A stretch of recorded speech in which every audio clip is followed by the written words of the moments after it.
bracket na gawang by Nelson LED. Kita mo rito. Ito yung isang ilaw pogi. So dito yung isang ilaw, dito yung isang X7. Ayan dito yan. Yan. Yung bracket namin, capsule hole ito. Kaya pwede mo siyang move left to right para masentro. Tapos dito, meron tayong inabang na para sa maliit na MDL. Ayan. Dalawa yan. Sa gitna, nakatulong sa chassis. Kita ba? Saan ba? Nakita eh. Ayan, nakatulong sa chassis. Ayun. Kasi dito. Tapos dito, ano mo rito, button nut sa side. Nakaklip din.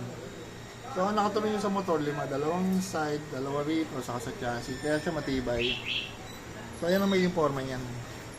Ayan, bubuin natin unti-unti.